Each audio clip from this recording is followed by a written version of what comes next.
오늘 말씀을 함께 읽겠습니다. 창세기 41장 37절부터 45절입니다. 창세기 41장 37절부터 45절, 제가 가진 성경 64페이지입니다. 우리 함께 제가 먼저 1절을 읽고요, 교독하시겠습니다. 제가 37절 읽겠습니다. 바로와 그의 모든 신하가 이 일을 좋게 여긴지라.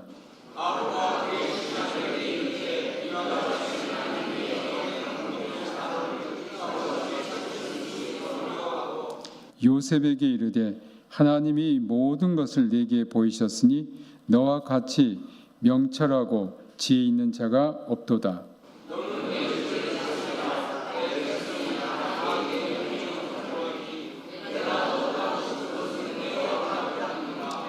바로가 또 요셉에게 이르되 내가 너를 애굽 온 땅의 총리가 되게 하노라 하고,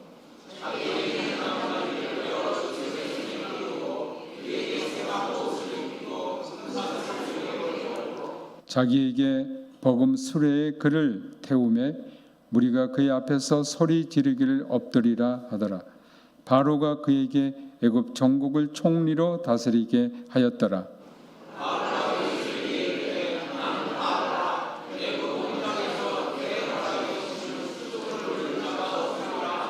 다 같이 45절 읽겠습니다.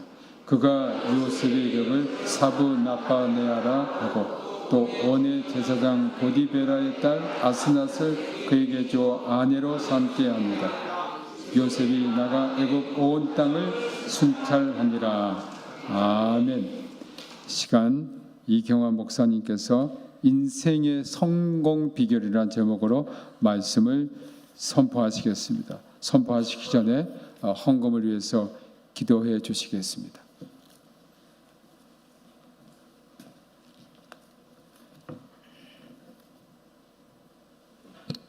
하나님 아버지, 성의 셋째 날을 맞이해서 또 우리의 발걸음을 주의 전으로 이끌어 주시고 하나님의 말씀을 듣게 하심을 감사합니다. 하나님, 우리의 삶 중에 천지만물을 창조하신 하나님을 예배하는 것처럼 귀한 시간이 없음을 깨닫게 하여 주시옵시고 더 예배를 귀하게 여겨 예배에 참석하는 복된 주의 성도들 되게 하여 주시옵소서. 또한 주 앞에 나올 때 귀한 헌물을 들고 나온 심령들 있사오니 기억하시고 저희들의 기도의 제목과 소원을 성취시켜 주시옵시고 귀한 헌물이 쓰여지는 곳에 복음이 힘차게 증거돼서 어소속히 이 땅이 복음화되게 하여 주시옵소서. 이 밤 주의 손에 부탁드리옵고 예수님 이름으로 기도드리옵나이다. 아멘.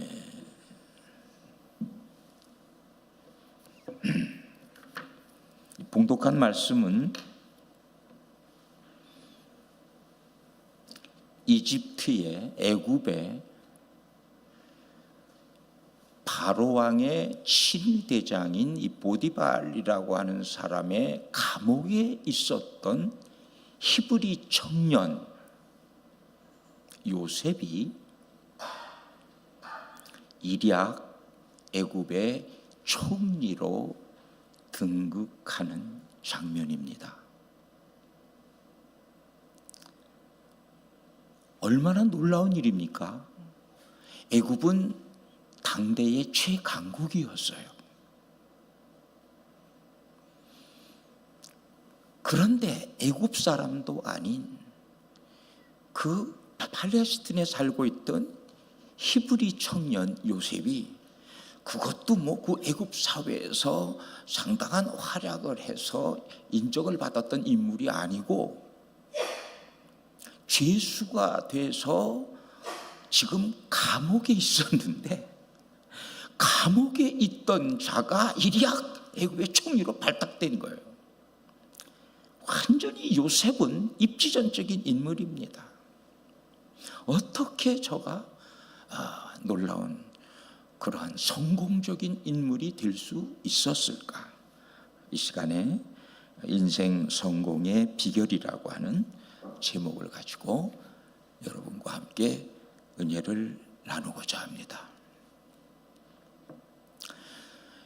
요셉이 성공한 첫 번째 비결은, 요셉은 꿈의 사람이었어요. 비전의 사람이요, 이상과 포부를 가진 사람이었어요.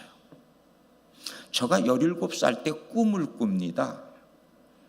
꿈에 형들과 이 볕단을 묶고 있는데 갑자기 요셉이 묶던 요셉의 이 볕단이 딱 서요. 그런데 형들이 묶던 그 볕단들이 그 요셉의 볕단에 절을 하는 그런 꿈을 꿨어요. 그 꿈을 꾸고 형들에게 그 꿈 얘기를 했어요.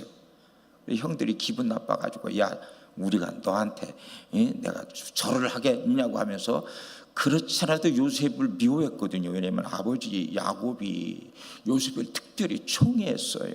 자기가 가장 사랑하던 라헬의 소생이고, 근데 라헬이 죽고 나니까 그 요셉을 사랑해서 다른 형제들에게는 입히지 않았던 채색 옷을 입혔거든요.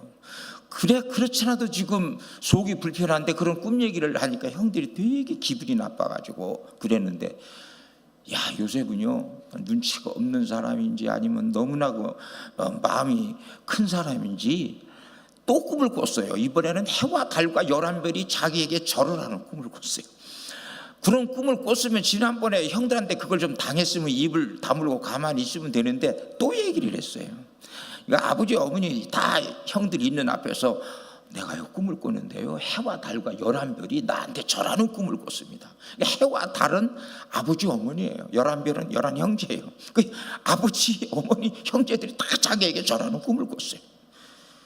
그런데 이 요셉은 그 꿈을 자기 인생의 목표로 삼은 거예요. 나는 이런 인물이 될 것이다. 그런 큰 꿈을 꾸었어요. 여러분, 성공적인 인생을 살려면요, 우리가 꿈이 있어야 돼요. 인생을 아무렇게나 되는 대로 살면 성공이라는 것도 있을 수가 없어요. 1963년 8월 28일에 링컨의 노예 해방 100주년 기념일을 맞이해서 워싱턴 DC 링컨 기념관에 20만 명이 운집을 했습니다. 자유를 위한 워싱턴 대행진을 위해서였어요. 그때 흑인 민권 운동가이자 몽고베리 교회의 담임 목사였던 마틴 킹 목사가 나는 꿈이 있습니다 라는 제목의 명면서를 17분간 했어요. 그 일부를 소개하면 이렇습니다. 나에게는 꿈이 있습니다. 나의 자녀들이 이 나라에 살면서 피부색으로 평가되지 않고 인격으로 평가되는 날이 오는 꿈입니다. 어둠으로 어둠을 몰아낼 수는 없습니다. 오직 빛으로만 할 수 있습니다. 증오로 증오를 몰아낼 수 없습니다. 오직 사랑만이 할 수 있습니다. 나는 꿈이 있습니다. 언젠가는 모든 골짜기들이 메워지고 모든 언덕과 산들은 낮아지고 거친 곳은 평평해지고 굽은 곳은 펴지고 하나님의 영광이 나타나고 모든 사람들이 그 영광을 보게 될 것이라는 꿈입니다. 여러분, 그 당시만 해도 지금으로부터 한 60년 전이니까요, 얼마나 흑인들이 천대를 받고 정말 그 유색인종이라고 그래서 차별을 받았는지 몰라요. 이 마틴 킹 목사의 참 연설 가운데 그 꿈, 언젠가는 피부색으로 평가되지 않고 인격으로 평가되는 날이 오는 그 꿈을 자기는 꾸고 있다는 거예요. 그가 비록 얼마 후에 암살 당했지만 정말 그의 꿈이 상당히 이루어져서 얼마나 미국 사회가 지금 색깔로, 피부색으로 평가되지 않고 흑인들이 차별받지 않는 그런 사회가 된지 모릅니다. 여러분, 이 사회가 이만큼 발전하고 진보된 것은 꿈을 가진 사람들을 통해 이루어진 줄로 믿으시기를 바랍니다. 꿈이 없으면요, 이 세상에 발전도 없고요, 비전이 없으면요, 이 사회가 앞으로 나아갈 수가 없어요. 꿈과 이상이 없다면 자기의 배 전개되는 악한 사회에 대해서 숙명적이라고 체념하게 되고 시류에 영합하게 되고 돈벌이에만 급급하게 돼서 소시문으로 전락하고 말고, 그는 사회를 새롭게 하고 전진시키는 데 아무런 역할을 하지 못하게 됩니다. 도스토예프스키가 이런 말을 했어요. 돈이 있어도 최고의 이상이 없는 사람은 조만간 몰락의 길을 밟을 것이다. S. 존스라는 사람이 이런 말을 했어요. 물이 그 근원 이상으로 높이 올라갈 수 없는 것 같이 사람도 자기의 최선의 사상과 이상에서 더 높이 올라갈 수 없다. 위대한 일에는 위대한 비저너리가 있었습니다. 여러분, 이 세상에 하나님에 의해 보냄을 받았는데 그저 시류에 영합해서 살며 이 세상을 그냥 보내기보다는 여러분 때문에 작은 가정이, 작은 지역사회가, 우리 교회가 더 좋아지고 더 나아지고 더 밝아지고 더 희망이 있는 그런 사회가 되시기를, 여러분의 꿈을 통해 여러분의 그 꿈의 주역이 되시기를 주님의 이름으로 축원드립니다. 미국의 자동차왕 헨리 포드가 있지요. 그분이 어떻게 자동차를 만들게 된지 아십니까? 어머니가 병들었어요. 굉장히 위독했어요. 막 말을 타고 의사를 찾아갔어요. 드디어 의사를 모시고 왔어요. 근데 어머니가 돌아가셨어요. 어머니의 영정 앞에서 울면서 포드가 뭘 다짐했느냐? 야, 말보다 더 빠른 교통수단을 만들어야 되겠다. 말보다 더 빠른 교통수단이 없어서 우리 어머니가 돌아가셨다. 그래서 자동차를 만들려고 부단히 노력하고 연구한 결과 드디어 자동차를 만드는 사람이 됐어요. 그 디트로이트에 그분의 기념관이 있는데 그 사진 밑에 그분의 그 닉네임을 이렇게 적어놨어요. The Dreamer, 꿈꾸는 자다. 여러분, 요셉의 성공의 첫 번째 비결이 꿈을 소유한 데 있었습니다. 아무렇게나 인생 살지 마시고 인생에 뚜렷한 목표를 세우시고 꿈을 갖고 그 꿈을 실현시키기 위해 노력하며 뛰어가며 사는 여러분 되시기를 주의 이름으로 축원드립니다. 두 번째로, 요셉은 어떤 사람이었느냐? 형들이 양을 치러 멀리 갔어요. 그 아버지 야곱이 요셉을 데리고 살던 곳이 헤브론이었어요. 근데 형들이 저 멀리 세겜으로 양떼를 몰고 양치러 갔어요. 근데 아버지가 궁금해가지고, 형들이 어떻게 했나 궁금해가지고 이 요셉에게 형들에게 가서 좀 안부를 물어오라고 신부를 보냈어요. 헤브론에서 세겜까지 직선 거리가 95km입니다. 직선 거리가 95km지요. 길도 제대로 없던 그 당시에 그곳을 가려면 교통수단도 하나도 없고 걸어서 그곳을 가려면 몇 날 며칠 걸릴지 몰라. 그런데 아버지 심부름에 추후에 불평도 없이 그곳까지 다 가서 형들을 찾는데 형들이 없는 거예요. 그러면 여러분, 보통 사람 같으면 그 먼 곳까지 간 것도 대단한 거니까 가봐서 아무리 찾아서 없으니까 그냥 되돌아올 거 아니에요. 근데 이 요셉은요, 아버지 심부름을 수행하기 위해 막 형들을 막 찾는 거예요. 막 수소문하는 거예요. 그러다 어떤 사람을 만났어요. 이러한 사람들, 이렇게 양을 몰고 가는 거, 이러한 그 10사람 모이는 그거 못 봤냐고 그랬더니, 내가 그 사람들 말하는 걸 들었는데 도단으로 가자고 하다고 그 말을 들었다. 아마 도단으로 가는지 모르겠다.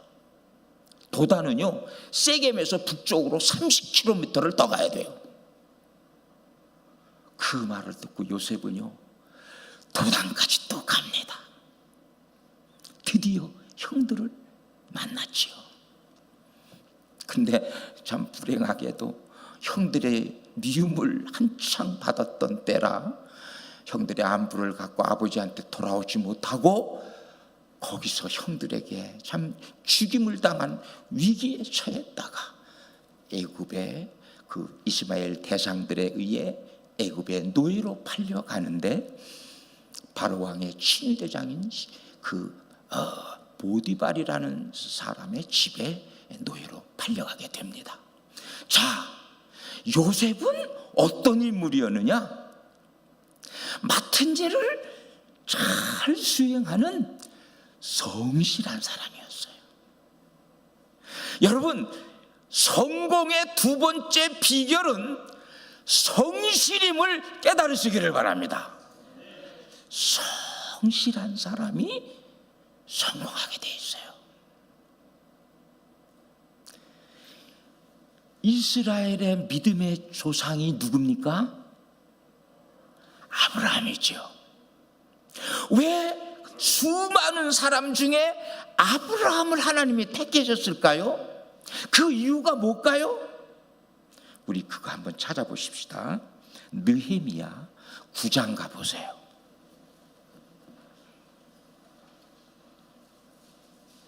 느헤미야 9장, 에스라, 느헤미야, 에스더, 욥 이렇게 가지요.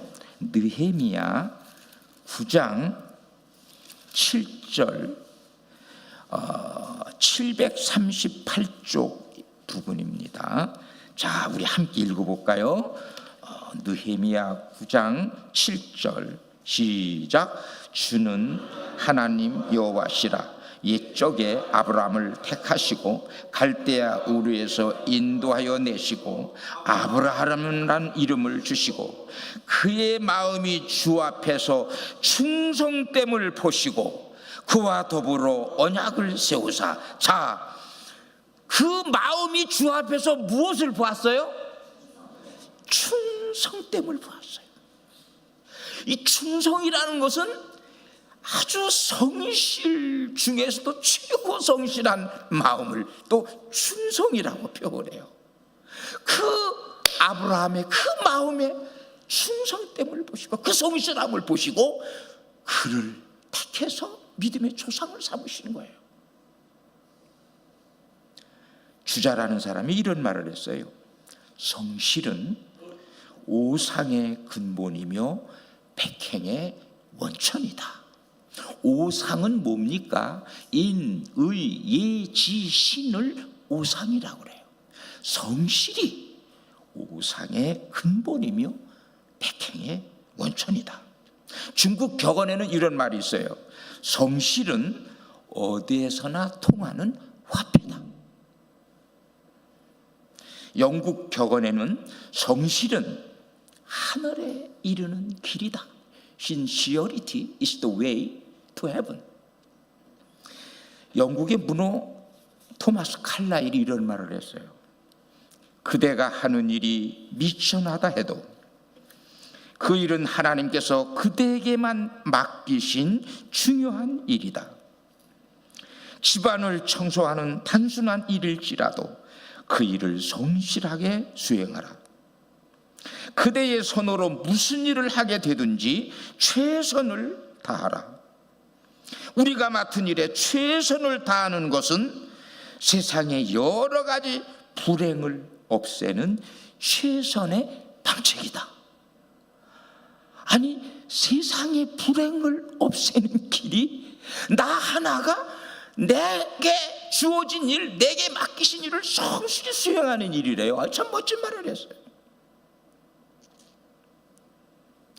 예수님이 달란트 비유를 말씀하셨죠. 5달란트 받은 사람, 2달란트 받은 사람, 1달란트 받은 사람. 그 5달란트 받은 사람과 2달란트 받은 사람에게는 칭찬을 하셨는데 똑같은 칭찬, 한마디도 틀리지 않은 칭찬을 하셨어요. 뭐라고 그랬어요? 잘하였도다.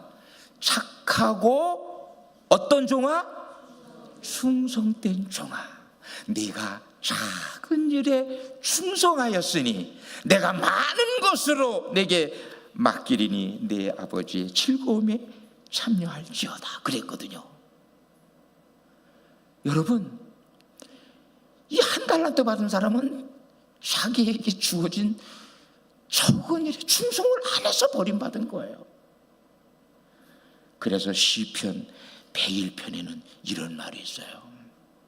내 눈이 이 땅에 충성된 자를 살펴 나와 함께 살게 하겠다. 하나님은요, 세상 사람들을 살피는데 충성된 사람, 그런 사람을 살펴서 하나님과 함께 거하게 하신대요. 여러분, 인생을 아무렇게나 살지 마시기를 바랍니다. 아내는 아내로서 남편에게 충성하고 남편은 남편으로서 아내에게 충성하고 직장은 직장인으로서 내가 맡은 그 직장 부서에서 성실히 사세요. 교회에 내 맡은 직분에서 성실하게 사세요.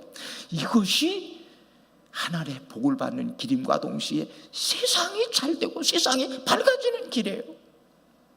세상을 이롭게 하는데 무슨 큰 데 있는 게 아니에요. 내 맡은 작은 일에 성실한 삶을 사는 것. 여러분, 성경에 다니엘이라는 사람이 있잖아요.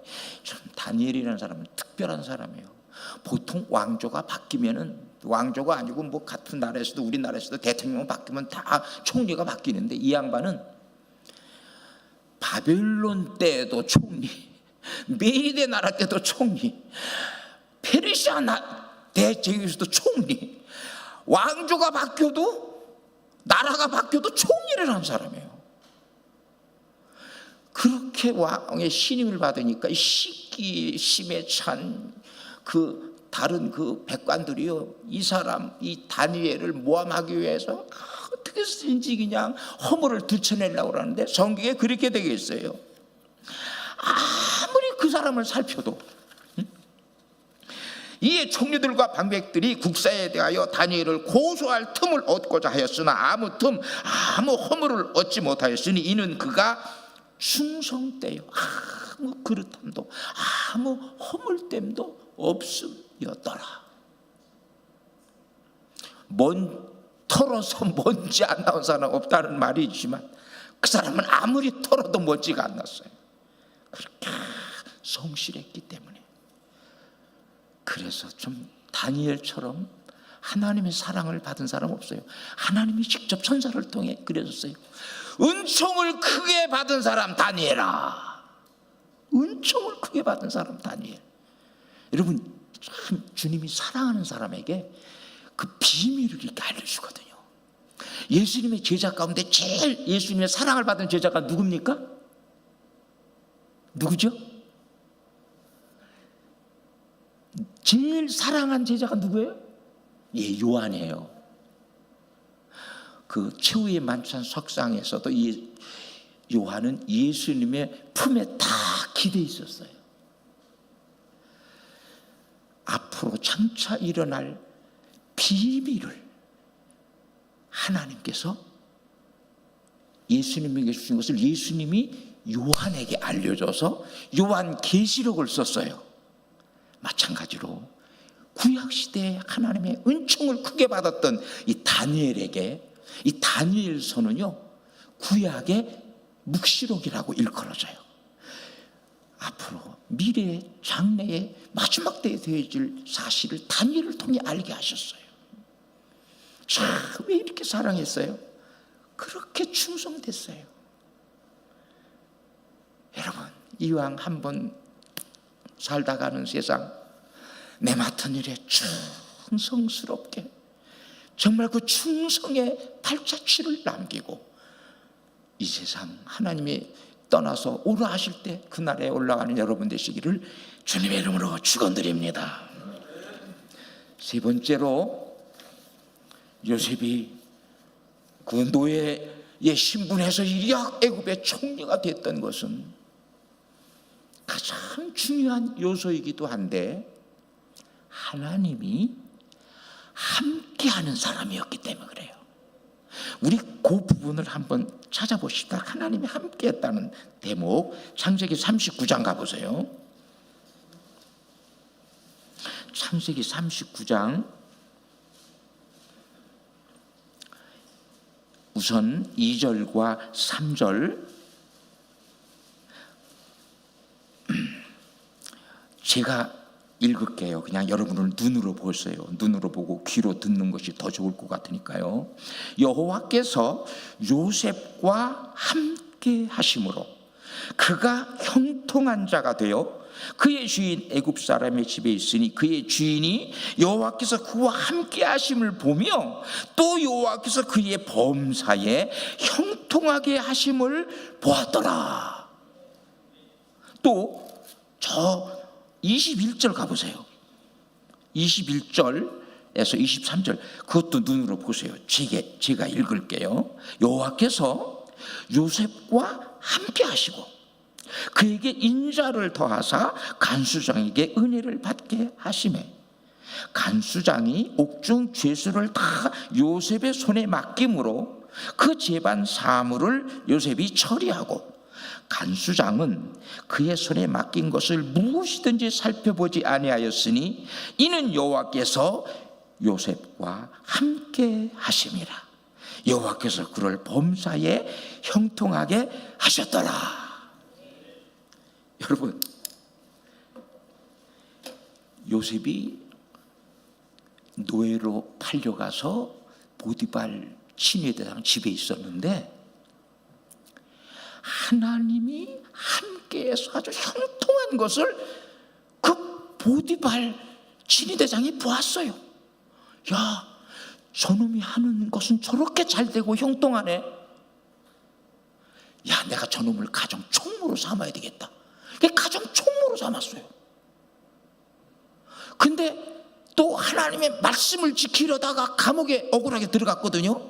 성폭행 미수범이라는 죄목으로 감옥에 갇혔어요. 그런데 감옥에 갇혔는데 얼마나 거기서 하나님이 함께 하셨든지 간수장이 하나님이 함께 하시는 것이 눈에 보이는 거예요. 그래서 하나님 저놈 하는 일이 왜 이렇게 형통하고 잘 돼?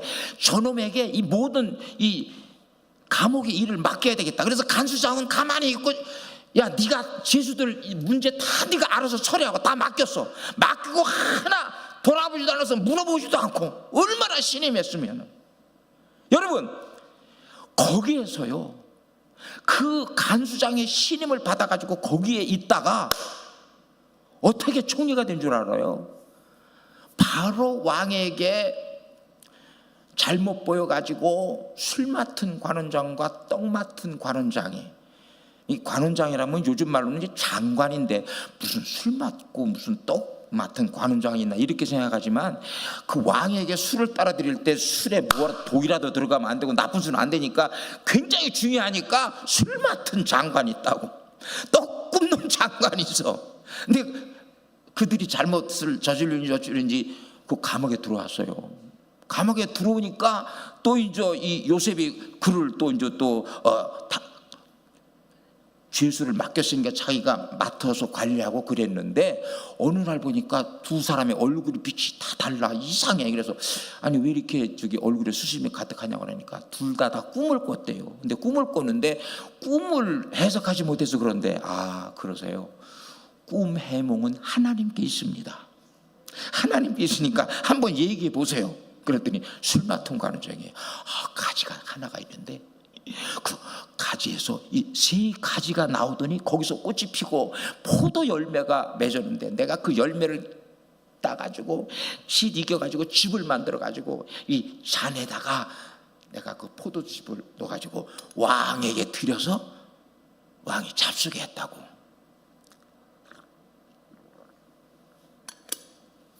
그러니까 그 꿈을 해석하는데 그게 무슨 뭐냐면요, 세 가지는요 3일이에요. 3일 후에 당신의 지위가 복직돼서 다시금 바로바에게 술을 따라드릴 그를 꿈이에요. 그러니까 그러냐고. 그 꿈을 들으니까 떡 맡은 관원장이 굉장히 길하거든. 그러니까 자기도 꿈 얘기를 하는 거. 그럼 내 꿈도 해석해 달라고. 뭐냐고. 떡 광줄이 3개가 있는데 그 3광줄이가 내 머리에 이렇게 놓여 있는데 새들이 와서 그 떡을 집어 먹었다고. 그러세요. 떡 3광줄이 또 3일이에요.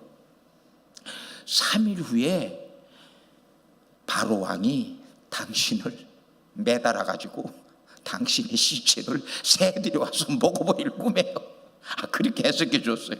근데 그 꿈대로 3일 후가 바로 임금의 생일이었어요.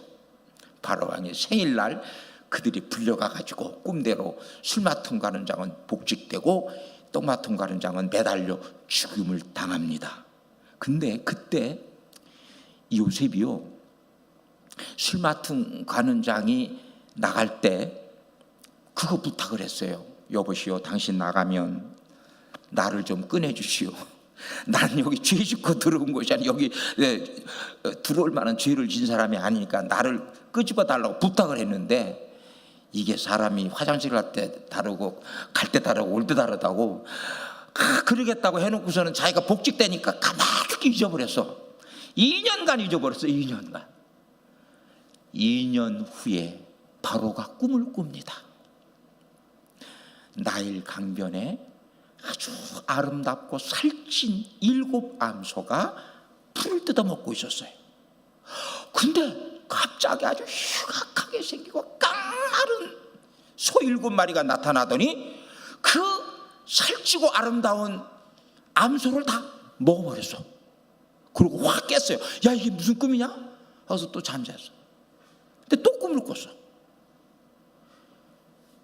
7 이삭이 아주 통통하고 충실한 7 이삭이 나왔는데 그 다음에 아주 가나다란하고 아주 말라빠진 7 이삭이 나오더니 또 그 통통하고 살찐 7 이삭을 또 먹어버렸어. 도대체 이게 무슨 꿈이냐고. 뭐 애굽의 술사들, 뭐 현자들, 뭐 공부 많이 한 사람 다 모아놓고 그 얘기를 하다 해석할 사람이 있어야지. 그때 술 맡은 관원장이 아이고 왕이여, 이제 내가 내 허물을 내가 알겠나이다. 왕이 2년 전에 떡 굽는 관원장하고 술 맡은 관원장 나한테 그렇게 노를 바라셔서 우리를 감옥에 쳐넣었을 때 거기 아주 희한하게 꿈 잘 해모하는 사람이 있었는데 그게 히브리 청년인데 그 사람의 꿈대로 그 떡 맡는 관원장은 죽고 나는 이렇게 복직되었어요. 그래? 야, 빨리 그는 빨리 데리고 가라. 야, 그래서 감옥에 있던 수염도 깍집어댔던 요셉 수염 깎고 그 너저런 옷을 따버리고 옷 다 새로 입고 왕 앞에 딱 서서 왕이 꿈 얘기하는 것을 해석해 주는 거예요. 왕이요, 왕이 꿈꾸면 똑같아요. 어떻게 똑같아? 7 살찐 암소는요 7년간 막 풍년이 든다는 거예요. 아주 살찌고 통통한 7 이삭도 7년간 풍년이 든다는 거예요. 근데 그 파리한 깡마른 7 암소 또 아주 말라 빠진 그 7 이삭도 똑같은 건데 7년 대풍년 후에 대흉년이 올 겁니다. 대흉년. 그런데 이 깡마른 소들이 잡아먹고 이 마른 이삭이 그 통통한 이삭을 잡아먹었듯이 얼마나 그 흉년이 심한지 앞에 있던 7년의 풍년을 다 잊어버리고 말고 막 나라가 피폐해질 겁니다. 그러니 왕이요 아주 명철한 사람 세워가지고요, 곳곳에 창고를 만들고 풍년이 들었다고 흥청망청 쓰려고 하지 말고 그 매 풍년 들 때마다 5분의 1씩 계속 창고에 모아 쌓아두었다가 7년, 흉년 될 때에 대비를 하시옵소서, 이 얘기를 했어요. 그랬더니 우리 봉독한 말이 그거예요. 그 말이 끝나자마자 그 얘기를 한 거예요. 야, 이렇게 너처럼 하나님의 신에 감동된 사람을 우리가 어찌 더 찾을 수 있겠느냐. 너는 이 나라를 다스리는 총리가 되어라. 나는 너보다 높음이 왕자밖에 없다. 그래가지고 막 인장바지 빼가지고 그에게 주고 복음술에 태워가지고서는 막 애굽을 순찰하게 하고 다 엎드렸지 않습니까? 여러분, 하나님이 함께하는 자에게 이런 꿈을 해몽하는 신비한 능력도 주셔서 정말 이 요셉이 성공한 가장 큰 요인은 하나님이 함께 하셨기 때문입니다. 하나님이 함께하는 자가 되길 바랍니다. 어떻게 하나님이 함께하는 자가 돼요? 어떻게 하나님이 함께하는 자가 돼요? 찾아보십시다. 역대하 15장 2절. 누구와 하나님이 함께 하시느냐? 역대하 15장 2절.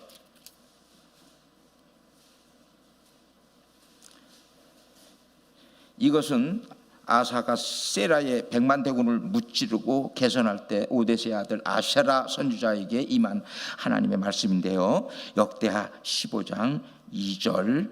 자, 다 같이 합독합니다. 시작. 그가 나가서 아사를 맞아 이르되 아사와 및 유다와 베냐민의 무리들아, 내 말을 들으라. 너희가 여호와와 함께하면 여호와께서 너희와 함께 하실지라. 너희가 만일 그를 찾으면 그가 너희의 만나게 되시려니와 너희가 만일 그를 버리면 그도 너희를 버리시리라. 누구와 함께 한다고요?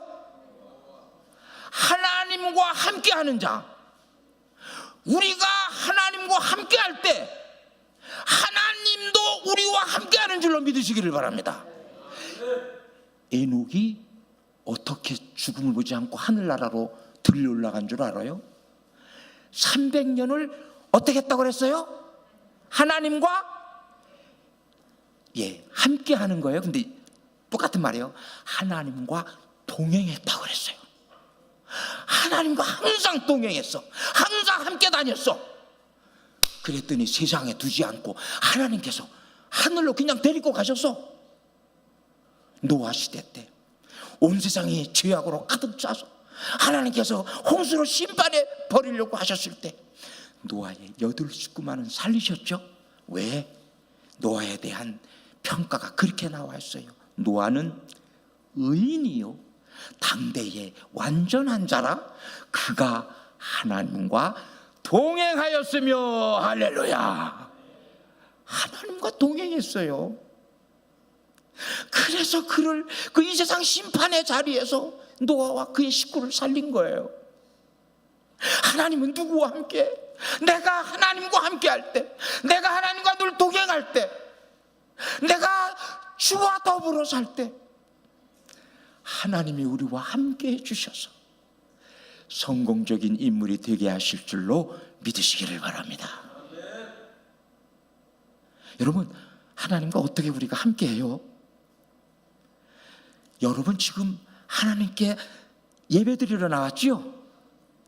하나님의 말씀을 들으러 나왔지요? 여러분은 하나님과 지금 함께하고 계십니다. 할렐루야. 여러분이 기도할 때, 하나님을 바라보고 기도할 때 하나님과 함께하고, 여러분이 하나님의 말씀을 읽을 때 하나님과 함께하는 거예요. 그 신약 성경에 보면 이 제자들이 나가서 복음을 전파할 때 하나님이 함께 하셨다고 그랬어요. 여러분, 예수의 증언자가 될 때 성령이 함께 할 줄로 믿으시기를 바랍니다. 성령이 함께 합니다.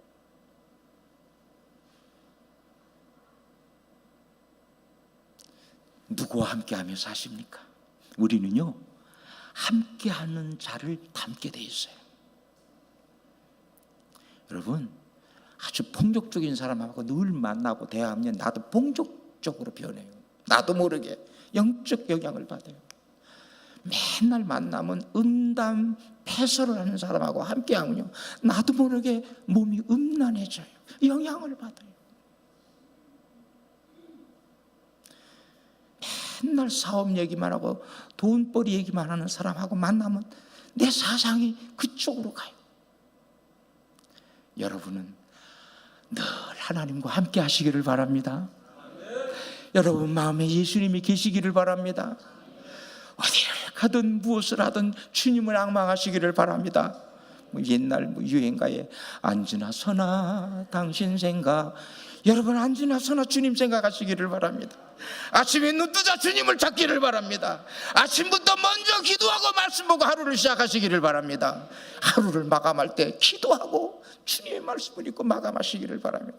주님과 더불어 살다 주님과 더불어 마감하고, 여러분 인생도 그렇게 살다가 하늘나라에 가시기를 주님의 이름으로 축원드립니다.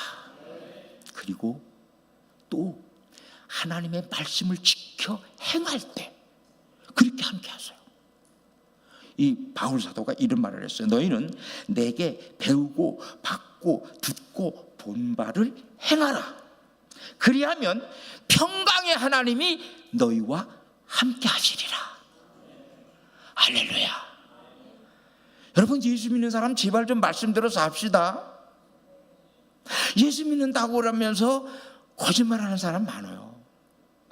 예수 믿는다고 하면서 남 등쳐먹고 사기치는 사람도 있고요.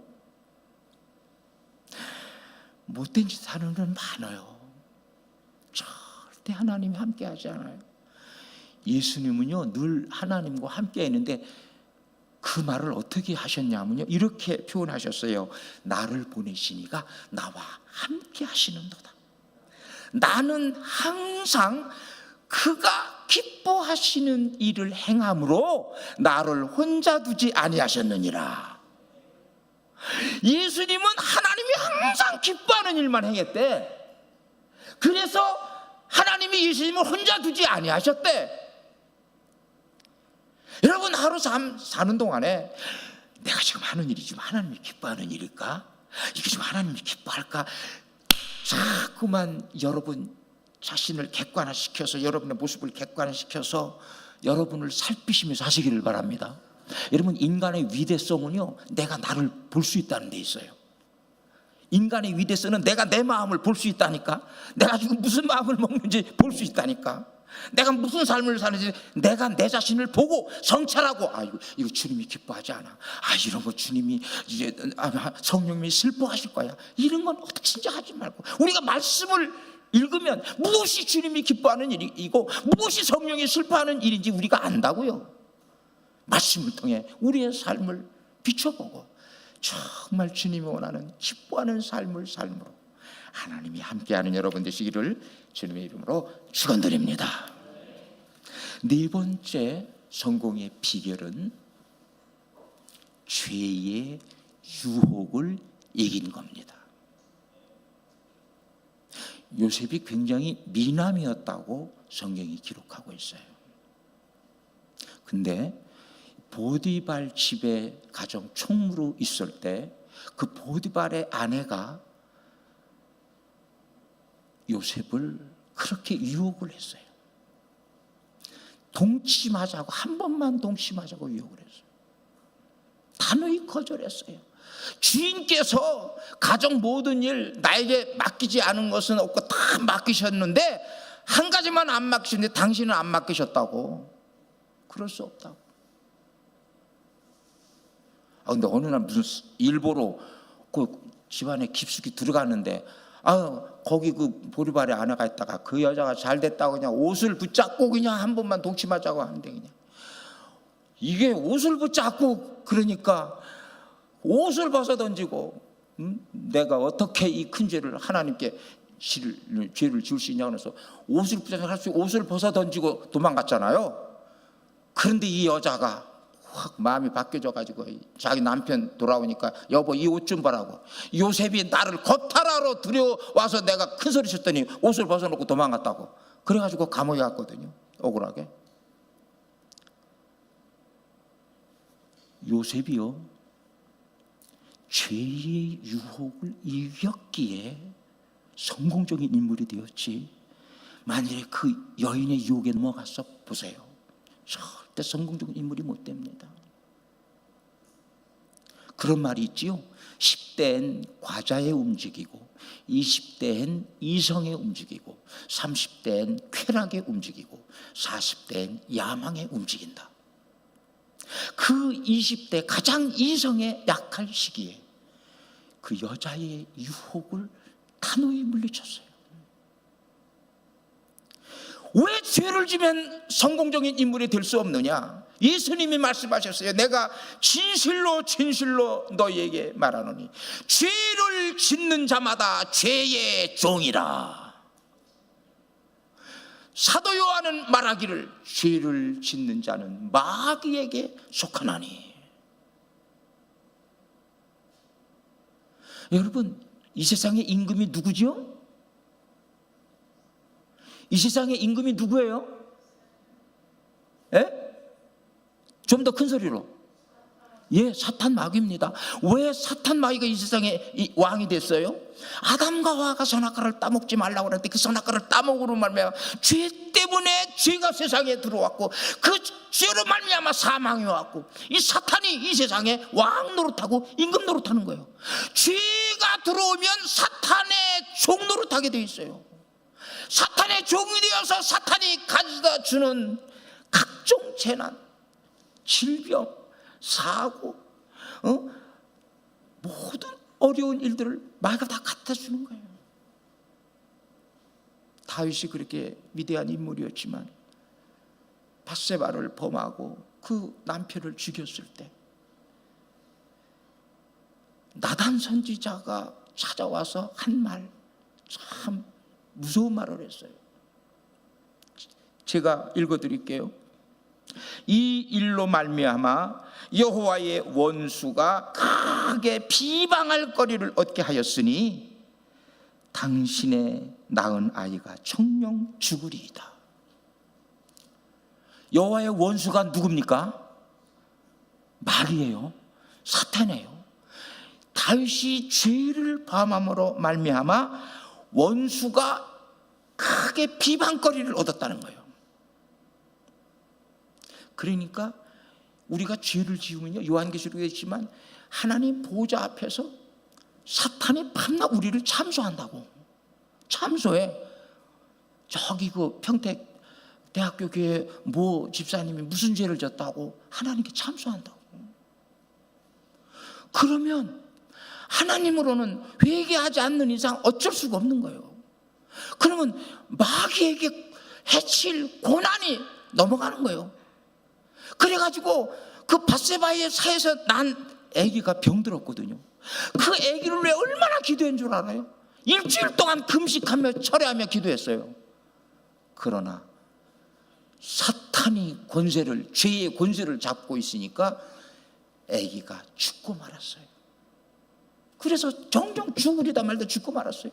그뿐입니까? 이 마귀가 이제 보세요. 이 다윗이 간음죄를 짓고 살인죄를 졌잖아요. 그러니까 그 죄의 권세를 진 마귀가 그 가정에 틀어잡고 와가지고 막 간음 사건을 일으키잖아요. 그 큰아들 암논이 세상에 배다른 여동생 다말을 강간하지 않습니까? 아니 이게 왜 마귀 역사냐면요, 아무리 배달을 하지만 자기 형제 누이 동생을 얼마나 좋아했는지 상사병에 들렸어. 상사병. 막 바짝바짝 말러. 그래서 이 친구, 야, 너 왜 이렇게 말르냐? 아, 나 그 다말을 좋아해 죽겠는데 내가 이거 다말 때문에 내가 이렇게 말한다. 이게요, 이게 마귀가 주는 그런 그 거짓된 사랑은 막 상사병에 걸리게 하는 거예요. 그러니까 개교를 말해주네 그 친구가. 야, 너 아픈지 하고 아버지가 오면은 저 다말을 좀 와서 음식을 만들어 좀 해주도록 그렇게 하라고 하고, 다말이 네 집에 들어오면 그때 네가 범해. 그래가지고 일부러 좀 아픈 체 하니까 아버지가 오고, 아버지가 오니까 아유, 너 저기 어떻게 나올 수 있느냐. 그러니까 아예 그저 다말한테 좀 우리 집 보내가지고 음식 좀 만들어서 나를 해먹게 하면 나을 것 같아요. 그래가지고 아버지가 다말을 가서 네 오빠를 위해서 음식 좀 만들어 주라고 하니까 그 와가지고 음식을 해주다가 그때 범하지 않습니까?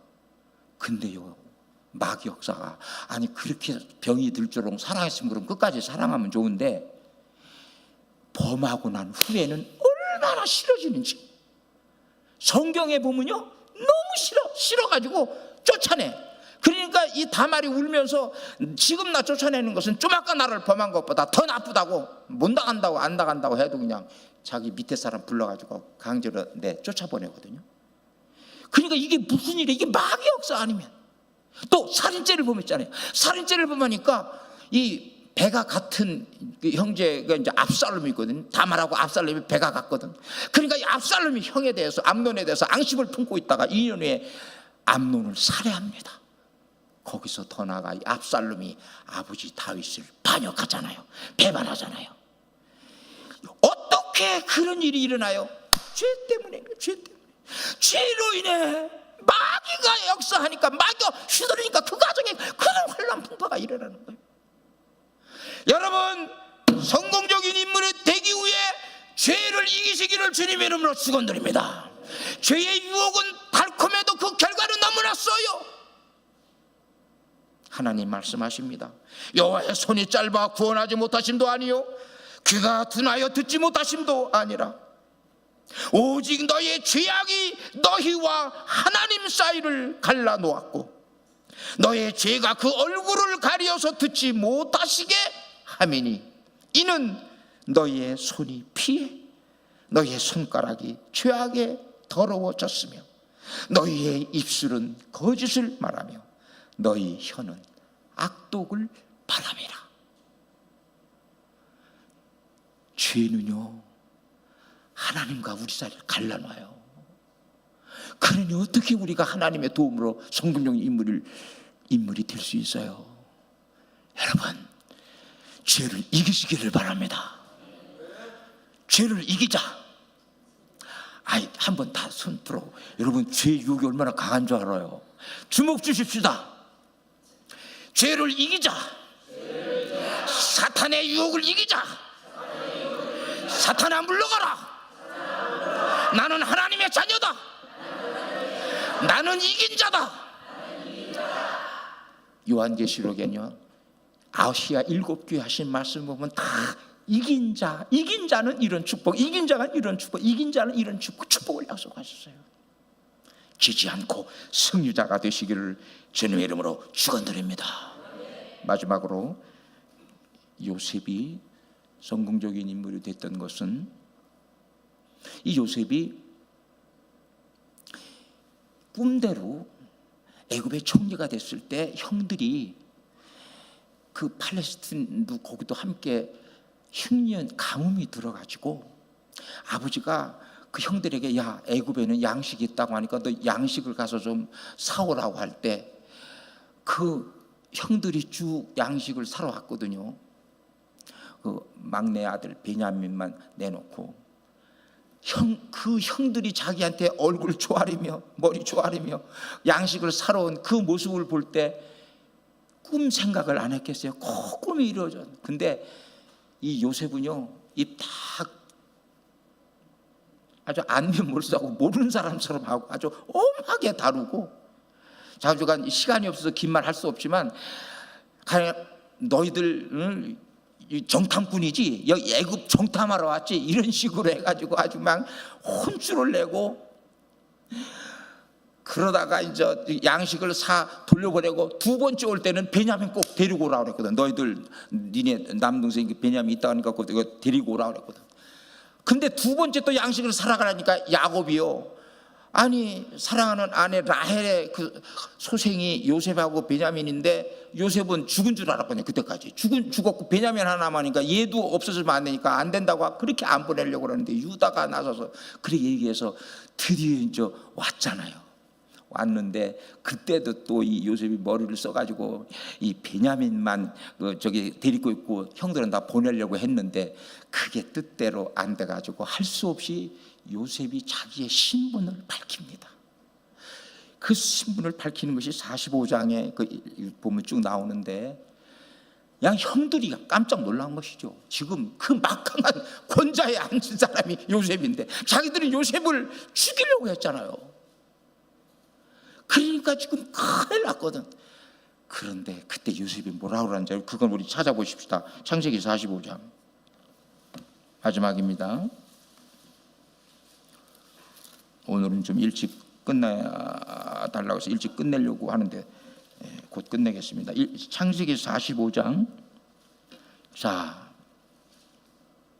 5절부터 제가 읽겠어요. 한번 보세요. 당신들이 나를 이곳에 팔았다고 해서 근심하지 마소서, 한탄하지 마소서. 하나님이 생명을 구원하시려고 나를 당신들보다 먼저 보내셨나이다. 이 땅에 2년 동안 흉년이 들었으나 아직 5년은 밭가리도 못하고 추수도 못할지라. 하나님이 큰 구원으로 당신들의 생명을 보존하고 당신들의 후손을 세상에 두시려고 나를 당신들보다 먼저 보내셨나니 그런즉 나를 이리로 보낸 이는 당신들이 아니요 하나님이시라. 하나님이 나를 바로에게 아버지로 삼으시고 그 온 집의 주로 삼으시며 애굽 온 땅의 통치자로 삼으셨나이다. 이야, 이게요 요셉의 섭리신앙입니다. 우리 따라해봅시다. 섭리신앙.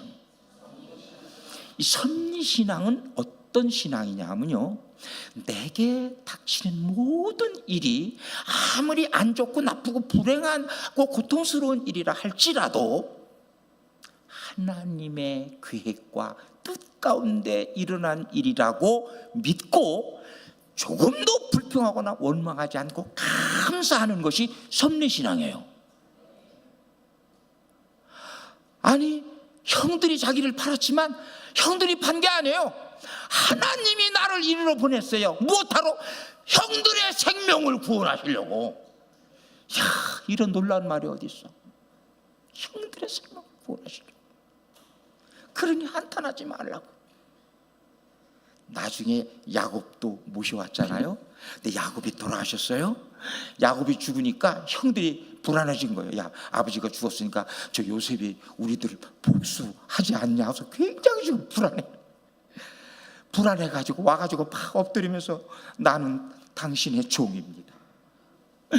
아버지께서 살아계실 때 우리 잘못을 용서하라고 했나이다. 용서해달라고. 야, 그때도요 참 요셉이 이런 말을 했어요. 두려워하지 마소서, 내가 하나님을 대신하리이까. 당신들은 나를 헤아리 하였으나 하나님은 그것을 선으로 바꾸사 오늘과 같이 많은 백성의 생명을 구원하게 하시려 하셨나니 당신들은 두려워하지 마소서, 내가 당신들과 당신들의 자녀를 기르리이다. 여러분 여기서요 내가 하나님을 대신하리이까 이게 무슨 말인 줄 알아요? 혹시 그거 아시는 분 있어요? 내가 하나님을 대신하리이까 이게 뭔 말이냐면요, 형들이 잘못했잖아요. 요셉은 피해를 봤으니까 복수할 수 있잖아요. 그죠? 보복할 수 있잖아요. 여러분 잘 들으세요. 내 주변 사람이 나에게 잘못을 범했을지라도 내가 복수하는 것은 무슨 잘못을 저지른 거냐? 내가 하나님을 대신해서 심판하는 거예요. 여러분 복수는 사람이 하는 것이 아니라 하나님의 손에 달려있는 줄로 믿으시기를 바랍니다. 내가 복수하는 거는 내가 하나님이 하는 일을 하는 거예요. 그래서 내가 하나님을 대신하리니까 내가 그렇게 일을 한 거예요. 나 형들에게 복수 안 해요. 하나님이 하시는 일이에요. 내가 왜 월권 행위를 해요? 이런 위대한 신앙가였기 때문에 그 억울한 상황 가운데서 보디발 아내한테 받은 그 억울한 일도 마찬가지일 거예요. 저 죽일 니은 년이라고 하지 않고 하나님이 섭리 속에 나를 이 억울한 일을 당해서 감옥에 갔게 하시고 그렇게 하셨을 거예요. 분명히 그래서 감사하실 거예요. 그렇기 때문에 감옥에서도 그렇게 성실하게 일할 수 있잖아요. 이 섭리신앙이 요셉을 살린 거예요. 그 위기에서. 다윗이요, 압살롬의 반역을 받아가지고 야반 도주를 했어요. 얼마나 급했냐면은 신발도 못 신고 도망했어요. 압살롬의 군대가 막 예루살렘으로 쳐들어오니까 탈출을 하는데, 지금 아들의 반역을 받아서 도피하는 심정이 얼마나 기가 막혔겠어요. 그런데 세상에 베냐민 지파의 시므이라는 사람이 나타나가지고 막 돌을 던지고 막 티끌을 날리면서 이 비루한 자여 가라, 네가 사울의 집에 피를 흘렸기 때문에 하나님께서 지금 너를 갚으신다고 하면서 막 욕을 해야 되는 거예요. 그때 그 참담한 심정에 그 어떤 위로의 말도 위로받기 힘든데, 아니 저렇게 나를 욕하고 저주하니 얼마나 화나게 됐어요. 그러니까 옆에 있던 아비새 장군이, 왕이요, 저 개 같은 놈이 왕을 어떻게 저주하고 내가 단칼에 가서 쳐주게 했나고. 그때 다윗이 뭐라 그런 줄 압니까? 그가 저주하는 것은 여호와께서 그에게 다윗을 저주하라 하심이니 네가 어찌 그리하였느냐 할 자가 누구겠느냐. 여호와께서 그에게 명령하신 것이니 그가 저주하게 버려두라. 할렐루야. 이게 섭리신앙이에요. 여러분, 누가 여러분을 비난하고 욕하고 손가락질해도 하나님이 허락하셨기 때문에 나에게 그렇게 한다는 섭리신앙을 소유하면 절대 그런 상황 가운데서도 분노하지 아니할 수 있고, 불평원망하지 아니할 수 있고, 같이 화내고 싸우지 아니할 수 있고, 오히려 감사 찬양하며 하늘의 평강이 내 마음을 사로잡을 수 있는 줄로 믿으시기를 바랍니다. 성공적인 삶을 사십시다. 꿈을 가집시다. 성실한 자가 됩시다. 하나님이 함께하는 자가 됩시다.